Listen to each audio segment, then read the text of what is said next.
திருப்புமுனை.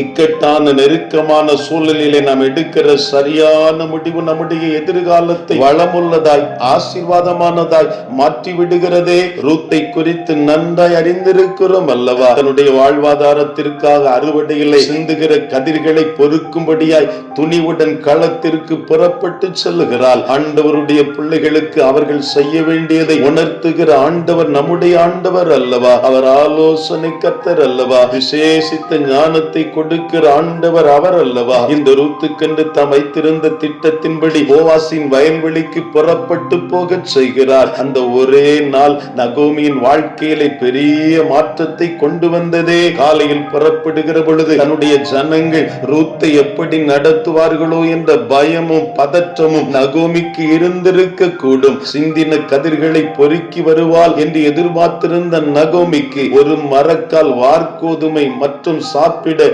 ஆகாரத்துடன் ரூத் வந்தது மிகுந்த மகிழ்ச்சியையும் அது ஆச்சரியத்தையும் ஏற்படுத்தி இருக்குமே.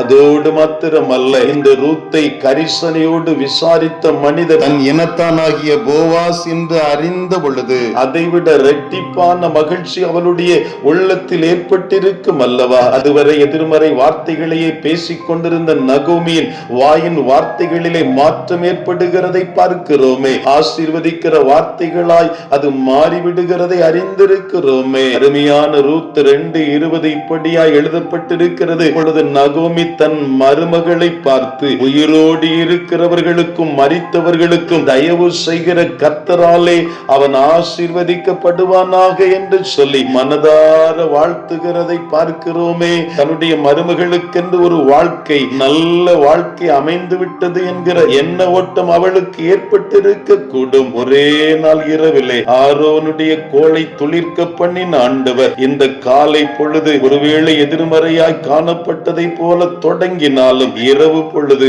அது ஆச்சரியமான மாற்றத்தோடு முடிவடைந்ததை இங்கு வேத நமக்கு பதிவு செய்கிறதே. இன்றைக்கு நம்முடைய வாழ்க்கையிலும் ஆண்டவர் அப்படியாய் நொடி பொழுதிலே மாற்றத்தை ஏற்படுத்த அதிகாரம் படைத்தவராய் அவர் காணப்படுகிறாரே. அவர் காலங்களையும் சமயங்களையும் மாற்றுகிறவர். அவர் ராஜாக்களை தள்ளி ராஜாக்களை ஏற்படுத்துகிறவர் என்பதை மறந்து போக வேண்டாம். ஆடுகள் மேய்த்துக் கொண்டிருந்த தாவீதை அரசனாய் மாற்றின ஆண்டவர் அவர் அல்லவா? மீன்கள் பிடித்துக் கொண்டிருந்த பேதுருவை சீடனாய் மாற்றின ஆண்டவர் அவர் அல்லவா? கெட்சித்துக் கொண்டிருந்த கோலியாத்தை இந்த அருமையான தாவீதை கொண்டு மிகப்பெரிய வெற்றியை வசப்படுத்தும்படி செய்த ஆண்டவர் அவர் அல்லவா? வனாந்திரத்தில் வழிகளையும் உங்களுக்கென்று வாசல்களை ஏற்படுத்துகிற ஆண்டவர் நான் என்ற ஆண்டவர் இன்றைக்கு உங்களோடு பேசிக் கொண்டிருக்கிறார்.